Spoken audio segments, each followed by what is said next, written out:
जय श्री कृष्णा। 16वां अध्याय परशुराम जी के द्वारा क्षत्रिय संहार और विश्वामित्र के वंश की कथा।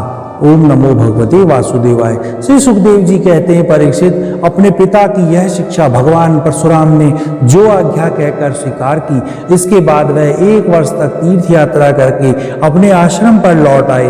एक दिन की बात है, परशुराम जी की माता रेणुका गंगा तट पर गई हुई थी। वह उसने देखा कि गंधर्वराज चित्ररथ कमलों की माला पहने अप्सराओं के साथ विहार कर रहे हैं। वह जल लाने के लिए नदी के तट पर गई थी, परंतु वहां जल क्रीड़ा करते हुए गंधर्व को देखने लगी और तथा पतिदेव के हवन का समय हो गया, इस बात को भी भूल गई। उनका मन कुछ चित्ररथ की ओर खिंच गया था।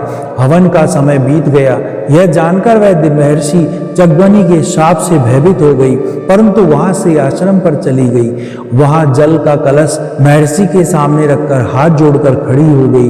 जगध्वनि मुनि ने अपनी पत्नी की मानसिक व्यभिचार जान लिया और क्रोध करके, मेरे पुत्रों, इस पापिनी को मार डालो, परंतु उनके किसी भी पुत्र ने उनकी आज्ञा स्वीकार नहीं की। इसके बाद पिता की आज्ञा से परशुराम जी ने माता के साथ अपने सब भाइयों को भी मार डाला। इसका कारण था, वह अपने पिता के योग और तपस्या के प्रभाव को भली भांति जानते थे। परशुराम जी के इस काम से सत्यवती नंदन महर्षि जगध्वनि बहुत प्रसन्न हुए। उन्होंने कहा, बेटा, तुम्हारी जो इच्छा हो वो वर मांग लो। परशुराम जी ने कहा, पिताजी, मेरी माता और सब भाई जीवित हो जाएं तथा उन्हें इस बात का याद न रहे कि मैंने उन्हें मारा था। परशुराम जी की इस प्रकार कहते ही जैसे कोई सोकर उठे, सब के सब अनायास ही सकुशल उठ बैठे। परशुराम जी ने अपने पिताजी का तपोबल जानकर ही तो अपने सहृदों का वध किया था। परीक्षित, सहस्त्रभाव अर्जुन के जो लड़के परशुराम जी से हारकर भाग गए थे, उन्होंने अपने पिता के वध की याद निरंतर बनी रहती थी। कहीं एक क्षण के लिए भी उन्हें चैन नहीं मिलता था। एक दिन की बात है, परशुराम जी अपने भाइयों के साथ आश्रम से बाहर वन की ओर गए हुए थे। यह अवसर पाकर बैर साधने के लिए सहस्त्रभाव के लड़के वहां आ गए। उस समय महर्षि जगध्वनि अग्निशाला में बैठे हुए थे और अपनी समस्त वृत्तियों से पवित्र कीर्ति भगवान के ही चिंतन में मग्न हो रहे थे। उन्हें बाहर की कोई सूध न थी। इसी समय वे पापियों ने जगध्वनि ऋषि को मार डाला। उन्होंने पहले से ही ऐसा पाप पूर्ण निश्चय कर रखा था। परशुराम जी की माता रेणु का बड़ी दीनता से उनसे प्रार्थना कर रही थी, परंतु उन सबों पर उसकी एक न सुनी। वह बलपूर्वक महर्षि जगध्वनि का सिर काट कर ले गए। परीक्षित, वास्तव में वे नीच क्षत्रिय अत्यंत क्रूर थे। सती रेणु का दुख और शोक के आतुर हो गई। वह अपने हाथों अपनी छाती और सिर पीट कर जोर जोर से रोने लगी। परशुराम, बेटा परशुराम, शीघ्र आओ। परशुराम जी ने बहुत दूर से माता का हाराम यह करुण क्रंदन सुन लिया। वह बड़ी शीघ्रता से आश्रम पर आए और वहां आकर देखा पिताजी मार डाले गए।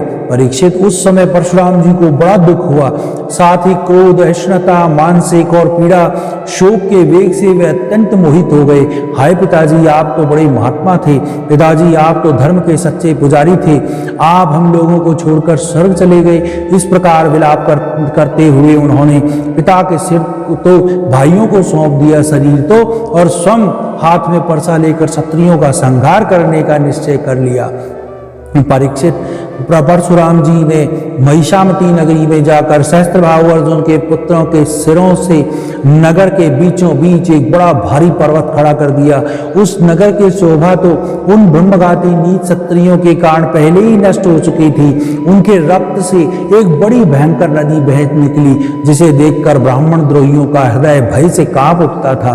भगवान ने देखा कि वर्तमान क्षत्रिय अत्याचारी हो गए हैं, इसलिए राजन, उन्होंने अपने पिता के वध को निमित्त बनाकर 21 बार पृथ्वी को क्षत्रियहीन कर दिया और कुरुक्षेत्र के सामंत पंचक में ऐसे 5 तालाब बना दिए जो रक्त से भरे हुए थे। परशुराम जी ने अपने पिता का सिर लाकर उनके धड़ से जोड़ दिया और यज्ञों द्वारा सत्यदेवमय आत्मस्वरूप भगवान का यजन किया।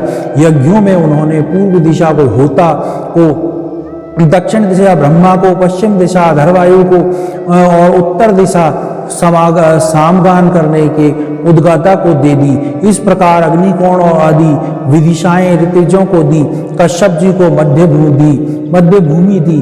उपद्रष्टा को आर्यात व्रत दिया और दूसरे सदस्यों को अनन्य दिशाएं प्रदान की। इसके बाद यज्ञंत स्नान करके वे समस्त पापों से मुक्त हो गए और ब्रह्म नदी सरस्वती के तट पर मेघ रहित सूर्य के समस्त समान शोभायमान हुए।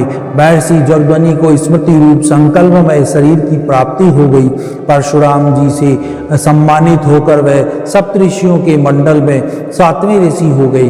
परीक्षित कमल लोचन जगध्वनि नंदन भगवान परशुराम जी आगामी मनवंतर में सप्तऋषियों के मंडल में रहकर वेदों का विस्तार करेंगे। वह आज भी किसी को किसी प्रकार का दंड न देते हुए शांत चित्त से महेंद्र पर्वत पर निवास करते हैं। वहाँ सिद्ध गंधर्व चारण उनके चरित्र का मधुर स्वर से गान करते रहते हैं। सर्वशक्तिमान विश्वात्मा भगवान श्री हरि ने इस प्रकार भगवंशियों का में अवतार ग्रहण करके पृथ्वी के भारभूत राजाओं का बहुत बार वध किया। महाराज गांधी के पुत्र हुए प्रज्वलित अग्नि के समान परम तेजस्वी विश्वामित्र जी, उन्होंने अपने तपोबल से सत्यत का त्याग करके ब्रह्म तेज प्राप्त किया। परीक्षित विश्वामित्र जी के 100 पुत्र थे। उनमें बीचले पुत्र का नाम मधुचंदा, इसलिए सभी पुत्र मधुचंदा के समान नाम से विख्यात हुए।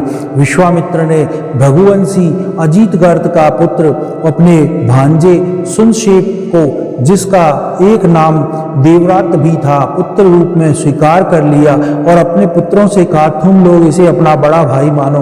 यह वही प्रसिद्ध भृगुवंशी सुनशेप था जो हरिश्चंद्र के यज्ञ में यज्ञ पशु के रूप में मोल लिया गया था। विश्वामित्र जी ने यह प्रजापति वरुण आदि देवताओं की स्तुति करके उसे पाश बंधन से छुड़ा लिया था। देवताओं के यज्ञ में यही सुनशेप देवताओं द्वारा विश्वामित्र को दिया गया था। अतः इस वेतुपति के अनुसार गांधी वंश यह तपस्वी यज्ञ देवव्रत के नाम से विख्यात हुआ। विश्वामित्र जी के पुत्रों में जो बड़े थे उन्हें सुनशेप को बड़ा भाई मानने की बात अच्छी न लगी। इस प्रकार विश्वामित्र जी ने क्रोधित होकर उन्हें शाप दे दिया कि दुष्टों, तुम सब मलेच्छ हो जाओ। इस प्रकार 49 भाई मलेच्छ हो गए।